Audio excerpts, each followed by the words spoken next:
Oh, hey. Oh man. We about to do a speed run or something? No, nice. You know what? No. Hey, B. Like, thank you for showing up. We appreciate you showing your presence today. It's not like we ain't been waiting here since 12 noon, but it's okay as long as you showed up today. Yeah, you know what?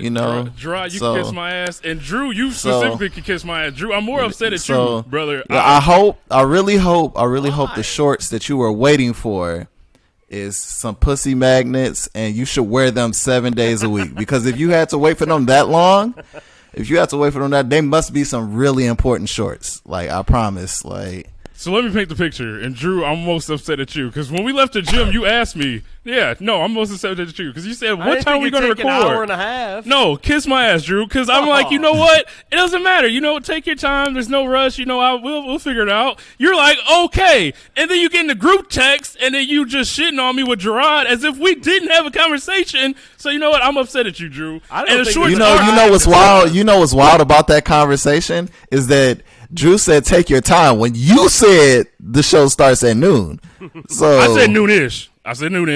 And even if we according to y'all, ish means 19 minutes now. So I'm gonna take that into effect when we move forward. That's no problem. What did you think noon? What did you think ish meant? How long did you think ish meant? How long did I think it meant? Yeah. Go ahead. Answer that. How long did you think ish? If someone tell you they're going to be around about... Give or take an hour? No. Come on, bro. No. Absolutely not. You asked me... You asked me questions and my answers ain't... That's wild, bro. That ain't ish. Bro. That ain't ish. You know what? Hey, how about this? Everybody that listen to the podcast, why don't you drop in our Facebook how long you think ish means after somebody says you know what? How about they can kiss my ass too? You know why? Because I went to this dude's house, right? And he was like, hey, I'm at my mom's house. I'm like, you know what? No rush. I've been talking to my fellas. They said, no, ain't no thing. So cool. I'll wait. So he gets home and he tells me to back into the driveway. I'm like, all right, cool. He has this beautiful dog that's not helping my puppy fever at all. So we start talking, right? So I had already purchased 2 shorts and I'm like, hey, what shorts you got? Let me take a look. While I'm doing that, his adorable dog is wanting me to play fetch. So I'm like, you know what? Who am I to say no to this adorable dog? Let me throw this toy down the hallway and we can battle, right? So then we start talking about Kobe Bryant. And we start having a heart-to-heart. So you know what? That's on me, Gerard, because I should have said, that is on you. I should have said, you know what? Excuse me, brother. Who are we to have a heart-to-heart about Kobe Bryant right now? Because Gerard don't fuck with Kobe. That's essentially what he's saying. Bro, he don't want us to have his heart-to-heart. I don't give a fuck about no cute puppy. I don't give a fuck about no Kobe Bryant conversation. I don't give a fuck. I don't give a fuck about no Kobe Bryant conversation. Listeners, if y'all hear this, comment on our Facebook what other shorts do you have, Mr. Stranger, sir? No, fuck all of that. Like, you set the schedule. You did that. I did. Give or take an hour-ish. Give or take an hour. I'm on time a little bit, but you know what? It's cool. No, you ain't. Y'all not gonna be friends by the time this episode is over. So I'm loving this. Don't worry about let's that. get into it. No, fuck the bullshit. That. Let's get into it. Drew, you said you wanted to talk about Post Malone, and you said that Gerard was wrong as fuck, right? Tell us why Gerard was wrong. Fuck the bullshit. Let's get into it. I think we should introduce each other first. No, fuck that. They know who we are. We'll introduce each other later. We'll get into that. No intros. We could do intros later. Let's get into Post Malone. Drew, you said Gerard was wrong about Post Malone. Why was he wrong? Hey, Drew, you see how shook he is because he fucked up? I ain't shook at all. It's about to be 2 people shook. It ain't gonna be me. I'm the moderator. So he fucked up. So now he trying to pit us against each other. I didn't fuck up. Drew, you got a lot on your chest. That's not happening today, buddy. That's not happening today, buddy. You got a lot on your chest. It's gonna come out one way or another. Don't worry about it. If y'all want to do intros, we can do intros, and y'all can get into it. Just let me know what y'all want to do. Drew, you. Hey, my name is Gerard, and I'm on time. How about that one? How you like that one? Hey, thank you for giving us an intro. I appreciate that. That was nice and clever. I know at one point you ain't want to do that. So, Drew, let's hear yours, man. I don't even feel like talking anymore. I'm just gonna go lay down or something. Hey, you might as well. Hey, Drew, bro. you sleepy now, right? He took half the day, so I bet you are sleepy. You didn't just got done hooping. My time is why Drew was tired. Oh, that's funny. That's funny. Yeah, Drew can literally walk to the run because it's that close to his house, and you talking about Drew was always on time. This is wild, bro. I'm Drew. A-Day the name, and so off we go. Let the trumpets blow, and hold on because the drop of the mission is a pro.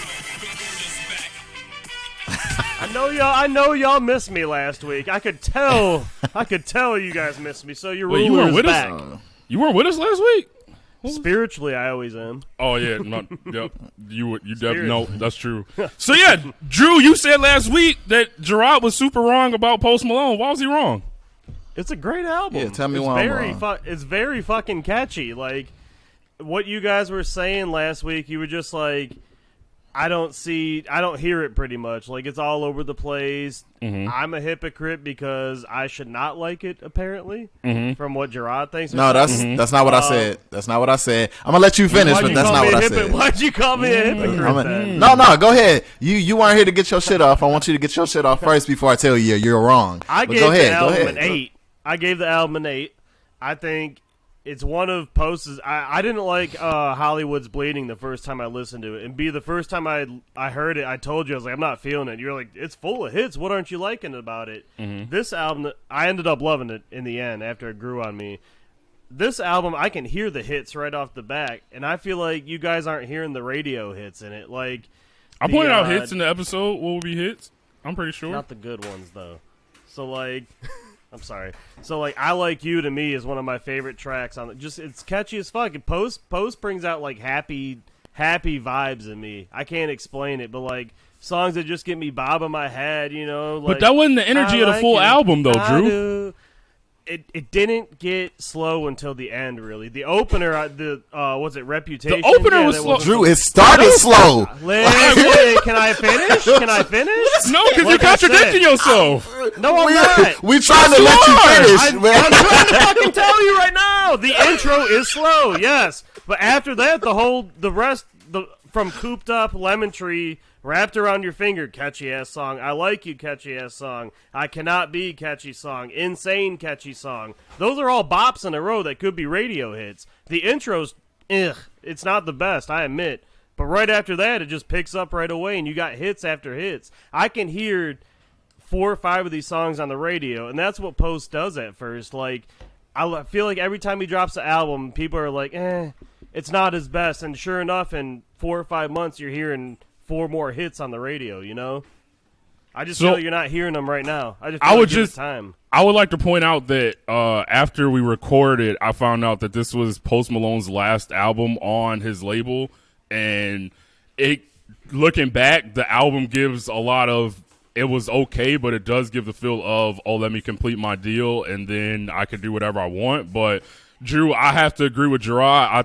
I think you're contradicting a lot of what you've said in the past, especially when it comes to Drake, when it comes to upbeat. He ain't Drake. He's Lil Nas X to me. I compare him to that. That's he's not, but when it came to Kendrick, we both were on the same page about how Kendrick's album was kind of heavy and needed more upbeat, and we pointed out the hits. I feel like, I don't know, I'm gonna let Gerard go, but I feel like, I don't know, I didn't hear the upbeat or not slow until the end. There was only like 3 or 4 slow ones out of 14 tracks.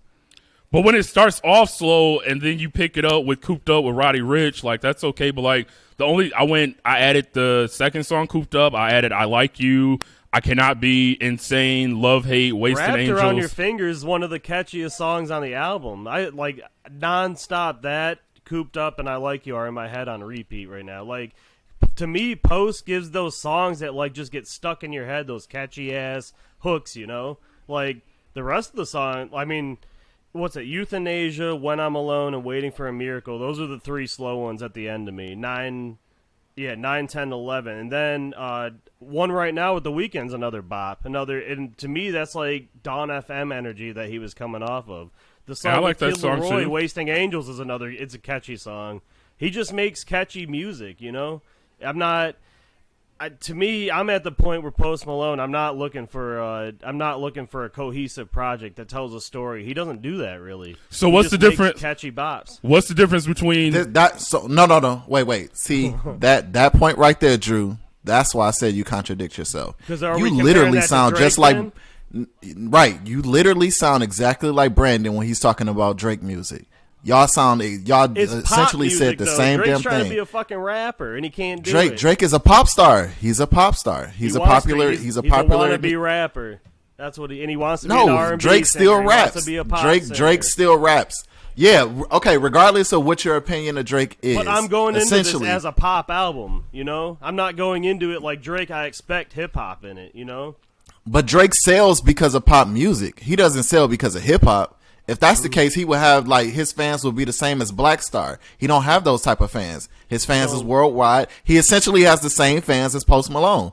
So when we talk about Drake album and how like the reason I said that Drake, I didn't really like Post album too much is I'm not as big as a Post fan like you. So I went into the album looking for Hollywood's Bleeding and stuff like that, and it's essentially the same formula as Hollywood's Bleeding. It just didn't sound as good to me. So that's the same thing I say about Drake. When Drake goes in and he essentially makes the same like Views, he makes another Views, and it's like, okay, I've heard this already, so it's not nothing that I'm looking forward to. That's the same thing I said about Post Malone. It's the same thing I said about Drake. I've been consistent with this. That's fair. That's why I said that's why you sound like you contradict yourself, because you say that about Drake and then Post Malone, you repeat the same thing B says about Post Malone because you're a bigger fan. They're two different styles to me, though. Like, but no, they're two different styles. I have a greater, they're the same artist. I have a better comparison. What I was going to mention was Jack Harlow. Drew, you said you hated the Jack Harlow album. Jack Harlow was in the same type of bop, not really looking for lyrics as Post Malone. You said you won't even go back and listen to that. Give me those though. Yeah, because that shit was garbage. That's nothing compared to Certified Lover Boy is better than that. And so is this. This is better than Jack Harlow's album. That's fair. That's fair. I mean, you can say that because music is subjective. What makes the Post Malone album better than Jack Harlow's album? He's got those songs that just nonstop are in my head. I'm just singing those little jingles all day, and like it's a formula that he's created. Listen, I'm gonna tell you this: if he does one more album like this, it's done. This to me was like I didn't know about that record deal, like you said, but I had in my notes already. This is the last time he could get away with this, just making constant radio hits, you know? Because like I said, those other songs, those slower songs, no one's gonna go back and listen to those. It's just those constant like happy songs that I keep going back to. But he's good at. I guess I feel like you're setting yourself up to be disappointed because if you know Post Malone makes those bops, and you said that like. You can't expect him to just drop bars his next project. Like more than likely, it's going to be the same formula, is what I expect. And then at that point, it's going to get old to me. I mean, Drake's on what, his 7th, 8th album. This is his 4th. You know, I mean, the first one, his debut, I still think is his best. Stoney, that's an incredible project through and through. But I think I liked his last album was the best to me, but I did like Stoney. And then Beer Bongs and Bentleys was good too, but that was just like party music to me. So now I got to rank his projects, but I mean, the one he just dropped I have as his lowest one, for sure. I'm telling you guys, though, in a few months, watch, a lot of these songs will be on the radio. That's what he does. Yeah, but I'm not surprised by that. It's the same. You essentially, you and B are kindred spirits for the artists that y'all love, because B said the same thing. I'm not saying that those songs won't be on the radio. I'm giving my opinion as to the entire project as I listened to it. It didn't capture me. So we might hear them on the radio because he's a pop artist. Just like we might hear songs on Drake's album on the radio that I didn't like because he's a pop artist. That's just going to happen. But is it actually good? But that's my thing. That's when the question. Got all those hits on the radio like that, eventually you start, to me, personally, it happened with Hollywood's Bleeding because I did not like it after the first listen. I started hearing all those songs on the radio, and I went back, and the songs around it on the album were like, okay, this sounds better, you know? And it could happen to you guys. You never know. But we've all been in agreement that Certified Lover Boy was better than we all originally thought, and went down the track list, and you like more songs than you thought you would with that, but then you call it garbage. It's done at this point. I gave it, what was my final, like a 7? I have no idea. Yeah. But you just gave Post Malone an 8. And I like this album a lot. It's catchy as fuck to me. There's a lot of, I'm sorry, it brings out a lot of Gerard, good moments for me. Gerard, I try. I don't. Bro, there's like 8 or 9 songs that I'm constantly listening to out of 14. Like, what do you want? I want consistency is what I guess that's what I no, it's not. I'm sorry I like this album. I'm sorry that I like it. But that's fine. Nobody has a problem with you liking it. I don't think it is fine. I don't think it is. We don't have a problem with you liking it. We're not saying that you. We don't have a problem with you liking it. We're saying you're inconsistent. And watch, if his next album, I guarantee you, if his next album sounds exactly like this or exactly like all the old stuff, I'll finally be like, all right, enough's enough, Post. Time to, it ain't working anymore. But I don't know. To me, this one, it just sounds like another. I liked it. Oh, we know. Okay. You like Post Malone. I don't know, like what. Yeah, I like Post Malone. You don't know why what? I liked Drake at one point. He needs to impress me again. That's what it is. I still like Post Malone. So Posty ain't got to the. So Posty hasn't got to the point yet to impress you again.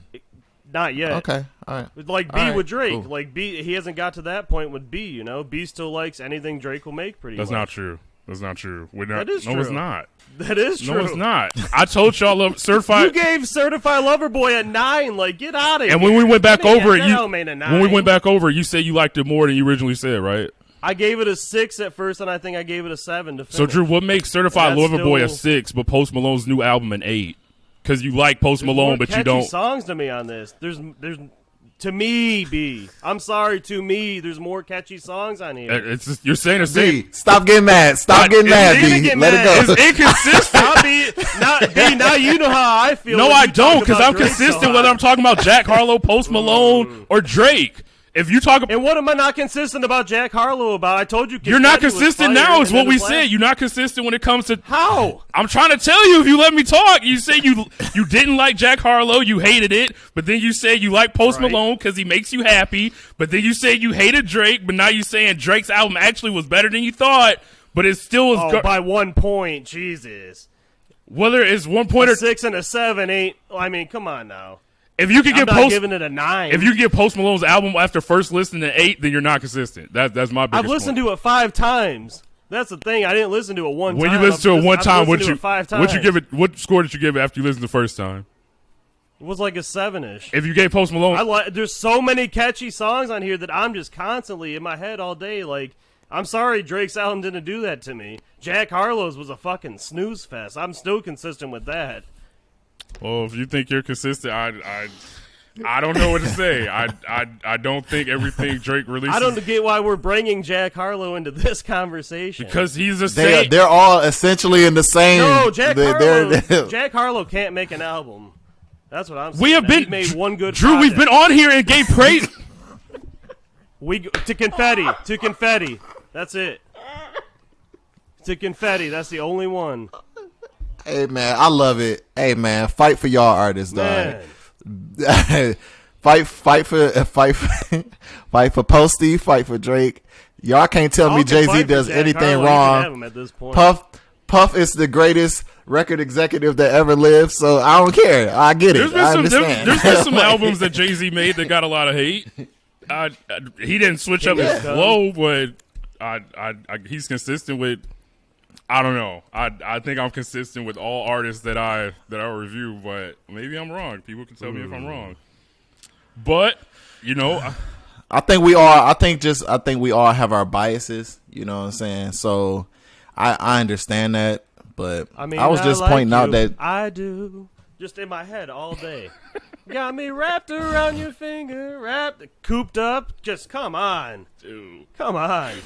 Here's just you better fucking, sing, True. No, You better the sing, bops True. on this fucking the album. bias is just fucking great. It's heavy. It's Man, heavy. there's just so many Drew bops. doesn't even see it either.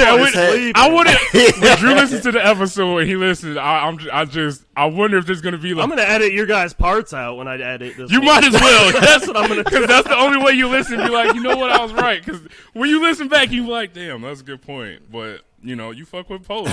But Post Malone's 4 for 4 with his albums now, so he's consistent to me. But like my final review, I gave it an 8. That's after 5 listens, it's an 8. There is those slow moments, but it's still an 8 to me. The catchiness and the vibes it gives me are just outweighs the slow points in the album. So you like this That's my album final more than review on it. Certified Lover Boy? Yes. Gerard, Is that okay? Gerard, did you like this? Is that okay with you? It's not, but who am I to tell you it's not? Gerard, did you like that project more than Certified That's Lover why Boy? I love you guys. That's why No. we do this. No, Well, nah. Certified Lover Boy is better than that. but that's as Gerard has always said, that's the If beauty. you like- That's the beauty of music. It's all subjective. Is that what he says? Sometimes for the most part, he says it's all subjective. But was it? Let's just get straight into what else have you guys listened to this week? Nothing really came out. I know that SZA dropped the bonus tracks. She made a deluxe version for Control. So I think she released I don't know, I think it was like 6-7 tracks that she recorded between 2014 and 2017. The same time she recorded Control. So they're added on there. So she got another album coming out. I guess she just wanted to get rid of all her old stuff and so that she can drop the new stuff. But ain't nothing else really come out. Yeah, it was a slow week musically. I was excited for Drew to return to talk about Post Malone. I only added a few singles. I added "Mark My Words" by Nipsey Hussle. Somehow I didn't hear this song when it dropped in 2016. It features Rick Ross. Excellent song. I added "Instinct" by Roy Woods, featuring Made in Tokyo. And I think I mentioned Made in Tokyo, and this was a song that I listened to from his. And then a song by Future, Toxic Future. I don't really know what's the difference between. It's literally listed as the artist's name is Toxic Future, but it's Future, and it's called Yellow Tape. So I don't know. And shout out to Derez, he sent it to me. I don't really get it, but yeah, those are really the only songs I guess that I added. I also added Charlie, last name Wilson, but I mean I've heard that obviously, but. Yeah, it was kind of a slow week musically. Drew, did you listen to anything else this past week? I was going to do a Whose Rhymes Is It, but I thought it might be a little too tough for you, B, and that's no slander or hate. I'm going to take it as a little slander. I'm going to take it as a little slander. Let's do it real quick. Let's do it. Do you want? I don't really have like clues though or anything. That's the thing. I listened to Nerd's debut album, In Search Of. Have you ever heard it, B? No. Wait, I went back. Is that the one where Drew's sitting on the couch playing PlayStation? Yeah. So I've never listened in full, but I've definitely heard the classic songs off of there. I want to go back just because that cover is so fire. Amazing album to go back. It's nostalgic for 2001. Lap Dance is on it. You know that song. Yep. Rockstar. You can't be me. I'm a rock star. It was on everything. I've heard. I've heard. Great album. I've heard singles from it, but maybe that'll be my homework for this week. But yeah, it's like classic Neptune's production. Pharrell like leads the whole. It's their first group project, and where he leaded the vocals on everything. So yeah, dude, it still holds up to this day. It's a great album. I'll check it out for sure. Yeah. Was there anything else either of you listened to this past week? No. Did y'all listen to that new Pharrell single with 21 Savage and Tyler? I did not. What are your thoughts on it? Oh, it's cool. I want to see what y'all opinion. I know there was something that. Drew, you posted something on Facebook about. Beck. Yeah, it dry.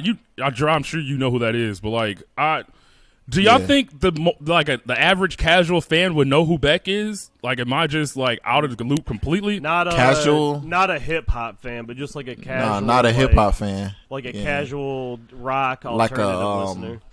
Alternative, okay. Yeah. Because when I said I didn't hear of him, and Drew, I knew you were surprised, but I think there's somebody else that commented being surprised. I'm like, should I feel bad? I felt like I shouldn't feel bad, but I never heard his name. No, Beck is dope. It was one year. Beck is dope. It was 1 year he won album of the year over Kanye or Beyonce, one of them. But yeah, he's dope. Okay, well I'm gonna check him out. Send me in the group chat his project, and I'll check it out for sure. I did want to ask you. He's got 13, 14 albums. He's got a lot. Just the one that was album of the year, whichever one that was. Right. I'll check that out. But I did want to ask you guys. So Redacted tweeted out at Rolling Stone, because they released the 200 greatest rap albums of all time. So he tweeted at him and said, "How is the documentary not on the list for 200 greatest rap albums of all time? I carried the entire coast for 20 years on the back of my first album. Because I don't walk red carpets, play dress up, smile, or fake laugh at brunches. I don't count. Hashtag Drillmatic July 1st. So I want to ask you guys. Yeah. That's obviously. Is there any substance to his tweet? Do you guys think he kind of inflated his impact a little bit? I do agree. There is no way you have a top 200 list and don't have his first album, the documentary, on there. That just. You know how? Yeah, we and Gerard has. So it's a couple things. Go ahead, no, it's a couple things. So I do think that album should have been in the top 200. It's personally one of my favorites. So and probably my only piece of music that I like from that guy. So I would give him credit for that. But so Billboard has a criteria that they have to meet everything. How much did the documentary Sell? Like 5 million What did it place on albums. the? Yeah, what did it place on the charts? He did carry the West Coast on his back, but what's the influence that album had for the next generation? So that's the part that I think why it missed out, because I don't think that album influenced any rappers. I think it just brought the West Coast back, and I think the sound that album had was similar to what 50 Cent was already doing, and like the machine that was behind him at the time. So like, I personally enjoyed the album, but I can understand how it probably became like a honorable mention and stuff instead of being added to the 200. I can see how they got there, but that list is arguable, because it's a lot of albums I wouldn't have put on that list, or I thought should have been ranked higher. So he got an argument. I agree with you, Dre. I just don't see. There's no way you can have a top 200 and not have this on it. Like you said, like this was probably the album that kind of. It took the old generation of the Snoop, the Dr. Dre's, and like you said, and 50 does get a lot of credit, but it was almost like this album is what brought that generation of hip-hop to the Kendricks and to the Vince Staples. To me, like, that was What's up? I'm sorry, B, but I just looked it up, but like at 199 is Juice WRLD's Goodbye and Good Riddance. Like, yeah, that like it's better than you can't name off 200 you can't name off 200 albums better than this one to me. So he does now 20 years. That's when I was like, all right, game, let's bring it down a little bit, but nah, like he said, because he doesn't walk red carpets, play dress up. I don't really know what he mean about play dress up. I just don't think that album influenced the generation. I don't. I think it was a great album, but you could say that about a lot of albums. You could say a lot of albums are great albums, and they are personally attached to you. I just don't think that album influenced a generation. I think he was important for the West Coast at that time, but I don't think I don't think no one looked at Game like, oh yeah, that's the savior of the West Coast. At a certain point, I'll say myself, which I'm the casual, but like, there's a certain point where it's like, damn, the West Coast needed somebody, and then Game came along. It's like, okay, they got somebody now. Not to say he was that dude, but like, he kind of made it cool to enjoy West Coast music again, because I feel like there was a gap between, like I said, Snoop, the West Coast, and then you got guys now where like West Coast rap is cool again. Not that it ever wasn't, but like they just needed a dude, and I think the Game came along and was that dude to pass the torch to the younger generation. So I have to disagree with you on that point. But again, like, even if you take that part out of the equation, which I know you said that was their formula, but like, I don't think you can come up with like Juice WRLD's. Did like that influence like people after him? I think we're looking too deep into this about the influence. Like, when you look at, like, I'm just scrolling through this list right now. I'm like, come on, like Blank Face by Schoolboy Q. Come on, Gerard. That didn't influence anything. No, come on now. No, it didn't. Game, like, why can't Game be in that spot? And that's at 164. Like, and then I saw Big Crit's mixtape was on here. Crit was here. Like, what's the criteria? I fuck with that mixtape. I don't want to slander. List, I don't want to slander. I do too. I love Crit was here. That should be on. Trust me, Drew. What's the top? Drew, what's the top 10? Not to interrupt you, but what's the top 10 albums on that list? Because to be honest, I didn't look that list over, but I know going through it, I could find some ones that I put it in the group. I put it in the group chat, so I'll tell you. Oh, Drew got it. Yeah, I got it. So start with 10 and then go to 1 if you can. All right. Let me scroll. 10 is. I mean, I'm just seeing Nicki Minaj on here. Toxic. The Miseducation of Lauryn Hill. 20 is DS2. Jesus Christ. No, 10. It's taking forever to scroll. Wait. I know. I'm just saying wait, are you slandering Dirty Sprite too? I don't know if I can slander that being. That Take Care at 11. Justifiably so. All right. Yeah, 10 is Lauryn Hill, Miseducation. 9 is A Tribe Called Quest, The Low End Theory. Great album. Wu-Tang, Enter the Wu-Tang, agreed. It should be top. Missy Elliott's Miss E, So Addictive, the Blue Album as I refer to it. Dark Twisted Fantasy at 6.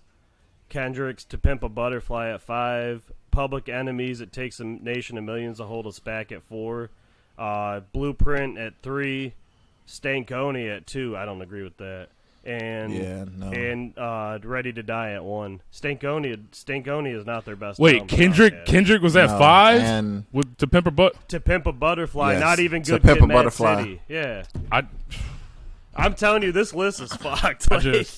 I don't know where to start with that. I'm but just saying, game, final thing. He has an argument. I'm being no. objective about it. He definitely has an argument. Yeah, I know I get what you're but- saying about bringing the West Coast back, but he did for a minute, not 20 years. So this is what we're gonna do next week. 4 or 5. Next week we'll go more into detail with that list because I don't. I just. We'll get our notes I ready. just. Wow. Holy hell.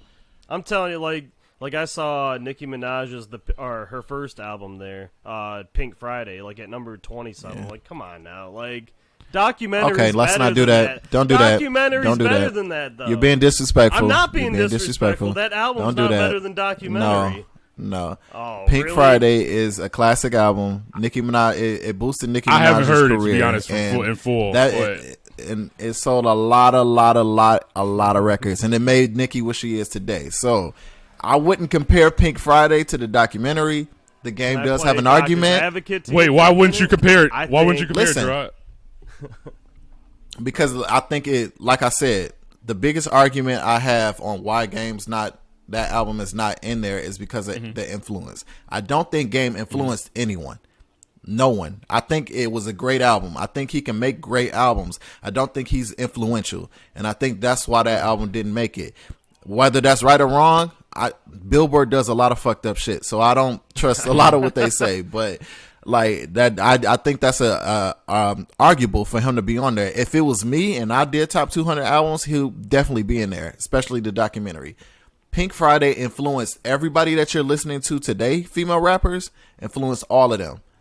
Nicki Minaj, outside of Lil' Kim, is the greatest female rapper of all time. Pink Friday started that. I was going to say, influential. That's why it's in there. Her second album, I thought, propelled it even more. The Pink Friday. Yeah, it pushed it even further. Starships and shit. At Bees in the Trap. Exactly. I feel like that one, she really got that pop sound. Okay, and I'm glad you said that. That helps the argument on why Game shouldn't be on there. It should propel you somewhere else, correct? The documentary came up on Game's second album, Doctor's Advocate. Don't talk shit he about didn't go Doctor's anywhere. Advocate. Oh, here we go. He didn't go, but I'm saying it didn't go anywhere. It didn't propel you disagree, Drew? anywhere else. Get into it. I love Doctor's Advocate. To me, is a great follow-up. So, Gerard, okay. What made Doctor's Advocate okay? It's okay. It wasn't because after you listen to the documentary, you had higher expectations from Game. On what he should be, on what type of artist he should be. People were looking at him to be the next superstar. If we looked at the generations before what the West Coast did, Doctor's Advocate didn't do that for him. He didn't go anywhere else after that. He kind of leveled out, and he's kind of been at that same spot with Doctor's Advocate for the last 20 years since he's saying how much time he didn't put in the West Coast. If you've only been that artist for the last 20 years, and you still got artists like Vince Staples got better. Kendrick Lamar got better. People from the West Coast got better and became bigger stars than what he did. It means that his music isn't influential and people aren't listening like he think they are. Like they know he can rap, but he's not. People are not looking at him as someone that they can build upon. And his albums didn't do that either. So that's why I'm saying, you look at Pink Friday from Nicki Minaj, and then you look at her second album. I can't remember the name. It got Pink in it. I can't Pink remember Friday the name. Reloaded or something. Yeah, that was just a bonus. She cheated with that. She just added records. So. Yeah, but you look at that and you see Nicki, her star kept rising. You know what I'm saying? So that's why you have to put that on. Drew, I want to give you a chance to respond, but before I forget, I just wanted to say the only thing I disagree with Gerard is when you've mentioned that you wouldn't compare Pink Friday, or you said it was disrespectful to compare Pink Friday to the documentary. Only reason I think that's wrong is because technically you have to compare all albums, and that's the point of the top 200. Everything is about comparisons, but you made an excellent point. And Drew, I want to give you a chance. Do you disagree with what Gerard said? Do you think the game stayed the same, or you think he continued to go up? No, I mean, I couldn't disagree because he was right after Doctor's Advocate to me was a great follow-up that, solidified that West Coast sound. But, no, he didn't expand. LAX was kind of a letdown, and then the Red album was a letdown, too, his next two after that. And then he just Jesus Piece was after that, and like Gerard said, he just kind of stayed in his lane and was kind of comfortable. He did. I think he. You don't think he influenced Nipsey at all in the slightest? No, I don't think he influenced Nipsey. I think he had a. I think he had a. And Gerard, I'll let you finish. I think he had an impact or an influence on Nipsey because he talks about bringing Nipsey with him on tour and how. I mean, obviously the Nipsey starting off wasn't the Nipsey we grew to love, but like. He would say, like, you know, at the end of the day, like, you're not going to rock every performance. And when it comes to performing, like, he taught Nipsey certain things. And now, not to say his rap style is anything like the game's, but he did have an impact on his career. Well, I mean, whether you... No, I think there was a great level of respect because, you know, where they come from in the culture of L.A., I think there was a level of respect. And I think he respected Game because of him, like, being from LA and, you know, being fully immersed in LA culture and releasing the album. I think Nipsey respected that. As far as like musically, I don't think Nip was influenced by Game. He's like that older brother you looked up to or something, you know? Yeah, like it's your older brother. Like you see that it's like attainable. Snoop and Wiz. You know what I'm saying? When you look at Game. Yeah. The only thing I was going to say about Game's albums after Doctor's Advocate, they weren't bad albums at all. They just didn't influence a generation of people, like Gerard was saying. They're not. And bad, that's my only thing. Right, yeah. I get that. But if I you don't think like hip hop, they're consistently good albums. You know, he has tons of features on them. I know people who love Jesus Piece. So like, yeah. I want to ask though.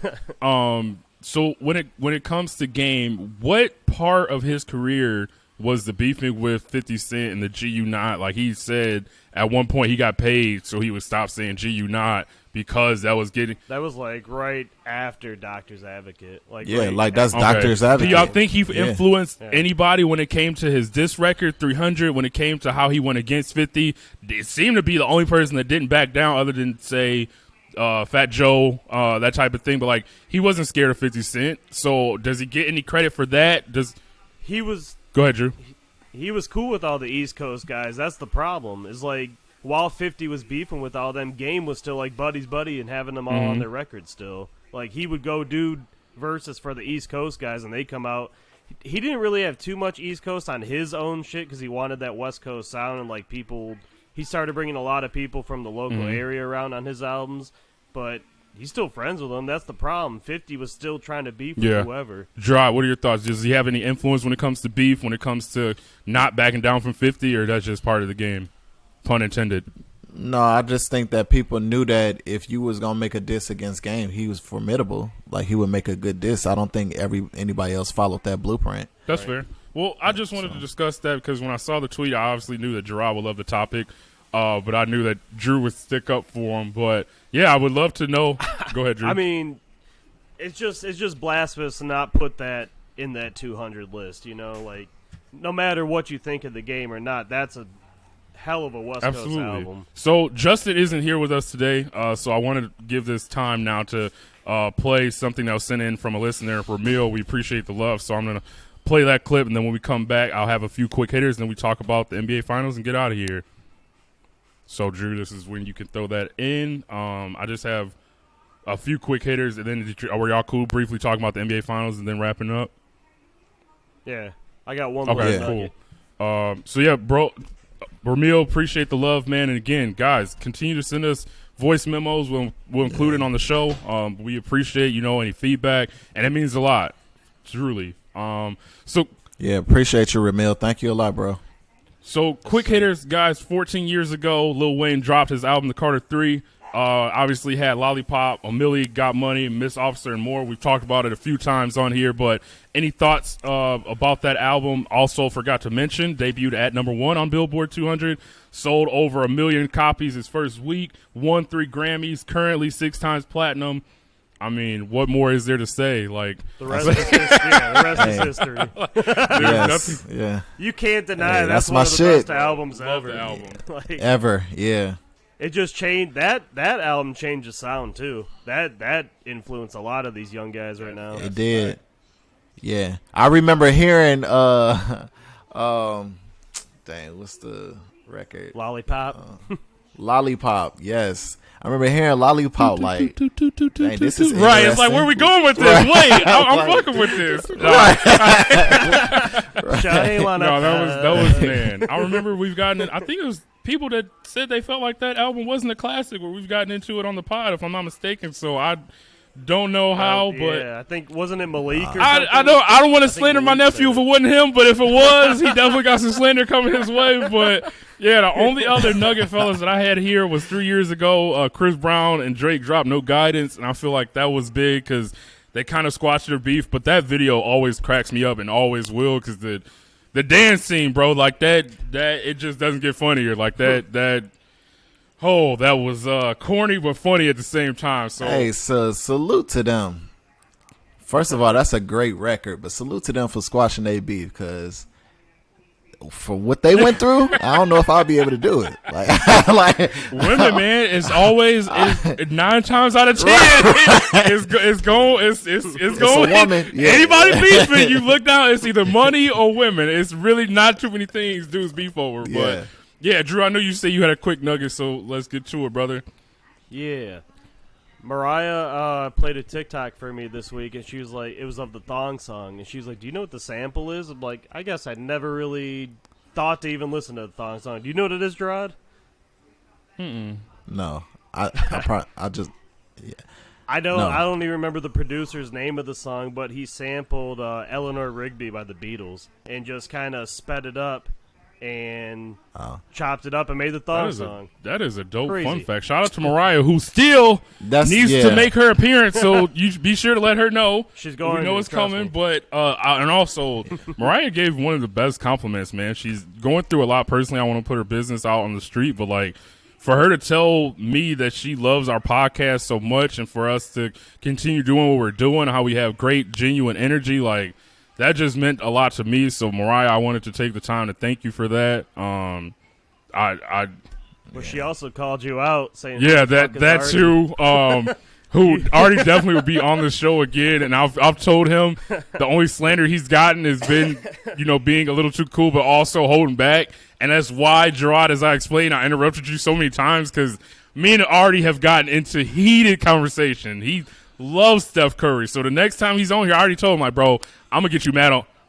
But what is there to argue? Did I lie? Did I lie? Did I lie? Be About honest. Which part did I lie? specifically? I'm trying to remember, because about him being a playmaker. I didn't say. That's all I said. You didn't lie. It's just I'm going to wait till Artie comes back. I don't think you lied, but I think he deserves a little bit more credit for his playmaking abilities. But see, I started itching. Because I don't like complimenting Steph Curry. I just why does he deserve credit? Why does he deserve credit for what? What does he do? I think he does a great job creating. That's not what we love Steph for. Hey, I don't love Steph at all. So hey, you speak to the choir. I started itching when I had to give him a compliment, because I just don't. This is actually a great segue into the NBA Finals. It's now tied up 2-2.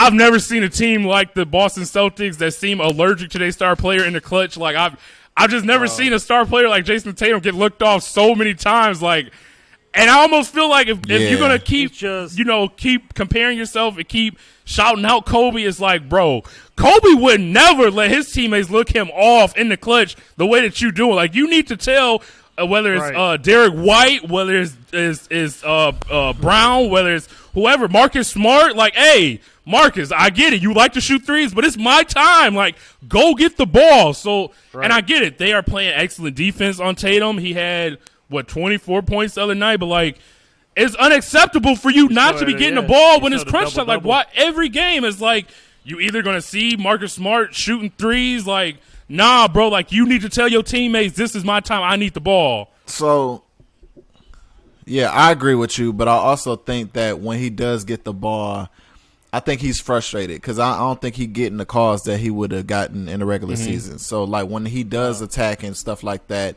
he's getting fouled. They're not calling nothing. Even if he make the tough layups, he's not getting nothing. Like, so I think once they give him the ball to prevent him from, like, when he'll shoot a lot in the third quarter, and either he'll turn the ball over or like he's missing. So once they get to the fourth, they trying to prevent that and like make better Absolutely. plays and stuff like that. But I do agree. I would keep shooting. You That's got me. to like you can't continue to call Kobe your idol and then start getting passive. Like everybody know Kobe was shooting that motherfucker 2, 3, 4 people. He was shooting like at a certain point, and I'm glad you mentioned it because it's like I think that's a problem the NBA has, the fact that they call the game so differently in the playoffs. They need to start calling it like that all year round. And I feel like you see Steph Curry not getting certain calls certain time or playing through contact. Like, that's part of the game. Like, even if Kobe was still around, if he went and talked to him, it's like, hey, you're not going to get those calls. You got to play big boy ball. Like, don't lead a game to the refs. That's why I'm going to say, like, yeah, you getting fouled. Whether it's Steph's getting fouled. Like, everybody's going to complain. Steve Kerr got a tech. He knew some of the calls should be getting called, but that's a part of the playoffs. Like, this is the finals. That you shouldn't want the refs to bail you out. That's why I get frustrated watching the finals. Sometimes you see a guy get frustrated and look at the ref like, no, get your ass back on D. Don't look at the ref. Like, I get it. Everybody want to call it, but go ahead, Drew.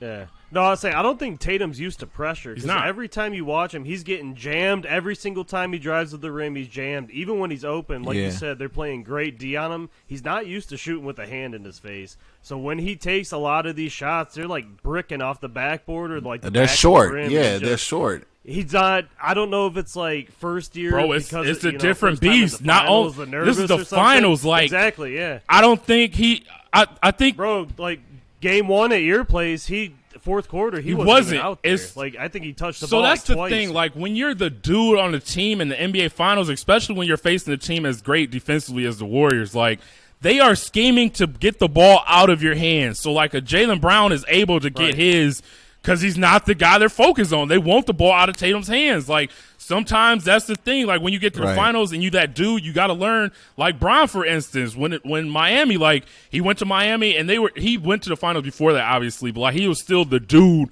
on Miami's team. So you saw D Wade getting his numbers. And don't get me wrong, Bron played awful and deserved to get slandered, but they were focused on him. They were getting the ball out of his hands. Like, it's a different. He was still getting double-double with assist and boards. Yeah, like, in Miami, you know, he was still putting up. Like, there was a game where Bron scored 8 points, and that's what made his numbers look so bad against the Mavericks. But it's like, bro, like, you got to get used to that. Like, it's just a different beast. So, and again, people forget how great that Mavericks team was defensively. Like, I mean, don't get me wrong, Bron definitely should have stepped up, but like, the Mavericks deserve a lot of credit for being that good. Like, you gonna force somebody out. Like I said, if I'm playing Golden State, like, we're trapping Steph coming off of screens. We're forcing Draymond. Draymond got to score 50 points to beat me, bro. And Steph just dropped 40. He had a Bron-like game. Like, he did what he's supposed to. So at the end of the day, you either go. And he dropped 40, and I still think that the Warriors should have lost that game. I fully agree. Boston gave that game You can't. Marcus Smart, they want Marcus Smart. He'll hit some, but for the most part, like, he's not that dude in the clutch. Like, so they just forced him to take certain shots. But, like, Draymond has been a liability all series long, and he's getting saved because Steph is doing what he's doing. You got Clay kind of doing a little bit, but, like, Wiggins getting, 16, 17 boards? Like, they just got a lot of options, and crazy. Unfortunately, you don't. Yeah. Doesn't it seem like Boston, though, every other game is just they're out of energy, and then the next game they play with a little more heart? They're just inconsistent, like, man. Against Milwaukee, the whole series. It's is frustrating because it's annoying to watch. Because, like, go ahead, Drew. I say I haven't bet on this series at all, and I'm staying away from it because you never know what team Boston's gonna, like Milwaukee. That whole series, 7-game series, and they're just. One game's a blowout. One game they kick someone's ass. You know, like it's I have to give my nephew some credit because he did point out, like, and I think most people say it about Boston, but like at the end of the day, they still need that lead point guard. Like Marcus Smart is good, and I've grown to appreciate him, but like they do. He's not making. That's why it's so hard for Tatum because he does have to create so many of his looks. Like it's a scheme. You don't think Pritchard can do the job? I actually like Pritchard too, but like at the end of the day. He's got a yeah. They got to find that guard that could, get a bucket that could set guys up. Like that's at the end of the day, that's what they need. But like Jaylen Brown, go ahead, Gerard. And that's That's the problem. The problem. The offense gets stagnant, and they don't have nobody else that can keep the offense flowing. And so if Tatum or Brown not scoring buckets, then no one's scoring. You know what I'm saying? So before we get out of here, guys, I just want to predictions for the series. How y'all see it going? I still actually have. I think Boston still wins in 7, but Tatum has to morph into that dude. He's got to either shoot over double teams or, like the first game, they took him out offensively. And he was still able, like Artie said last episode, get his career high in assists. Like, you have to be a playmaker and have an impact on the game one way or another. Jaylen Brown, we can't. Yeah, I don't need Tatum. I don't need Tatum to be a scorer. I just need him, like game 1, be effective. Like, if you know their double is coming, make sure you make the right pass. If you got to do 13 assists every game, because I honestly believe that Jaylen Brown is going to have to be the leading scorer for them to win this championship, because he has the mismatch, and they're not going to keep switching Wiggins between him and Tatum. They're going to keep Wiggins on Tatum. So I think Jaylen Brown, as long as he keep getting that advantage, keep going and keep scoring those buckets, and I need Tatum to just be effective. Like, Golden State is not going to let him get off. So, all right, cool. If I got to be the de facto point guard, then that's what I'll be. But he has to make some shots, because I don't think the shots is – he's missing shots that he makes all the time, and they're coming up short. It's not like he's, like, overshooting it or something. I don't know. My girl been asking, is it nerves? And I've been taking up for him. It's like, I don't think it's nerves, but it may be, because they all be short. That's the thing. The finals, know, everybody is watching. Like, it's no other games. Like, yeah, look at Jordan Poole. Jordan Poole's been I feel like it's hard, though, when, again, it goes back to Clay. Like, you got Steph is always going to be number 1, but it's like, who's number 2? Like, shit, it might be Wiggins some games. It might be Clay some games. I think it's just hard, and Poole's never been there, so I don't want to make excuses for him, but – That's true. The same thing we're talking about Tatum and Brown, like, this is his first time. So, I don't know. I think it comes down to, Gerard, to your point, what Jaylen Brown, one thing I do love about him is when Draymond gets switched on him, there ain't no, like, intimidation. Like, he goes at him. I love that. Nope. But I will add another layer to it. I think it comes down to who's the third guy. So, they're going to be focused on Tatum. Brown, he's going to be that second guy. But the games where Boston has won, it's been Al Horford going crazy. Or you might have Marcus Smart having a game where he finally can give you 20, but it's like, who is going to be that consistent third guy? Marcus Smart is getting all the open looks that he can handle. The shot's just not falling. Al Horford, and it might be Time Lord Robert Williams. Like, there's times where he's either making great blocks, he's either, finishing alley-oops, but it's like, you just need, and I don't want to blame Robert Williams because he's still kind of hurt, but it's like, you just need that third guy. So whether it's Horford, whether it's Smart, Time Lord, somebody needs to step up. But shout out to both teams. They're both playing hard. They are excellent defensive teams. If Steph is going to get 40 on me, it's going to have to be like that last game. Like, he's going to be tired at the end of the game. He's going to have to bust his ass. Yeah. We're going to chase him off the 3 line. He's going to have to come into that paint. He's going to feel some of that contact.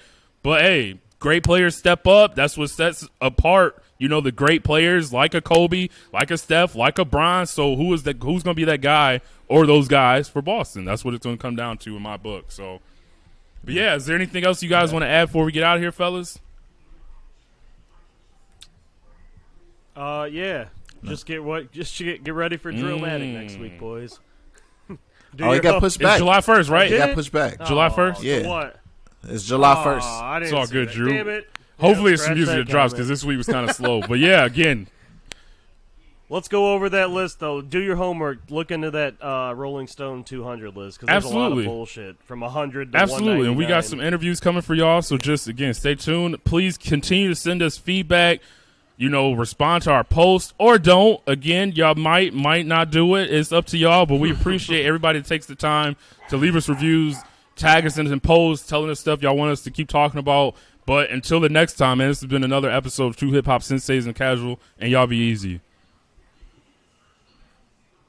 Why? Take care. y'all put so much thought into the timing, man.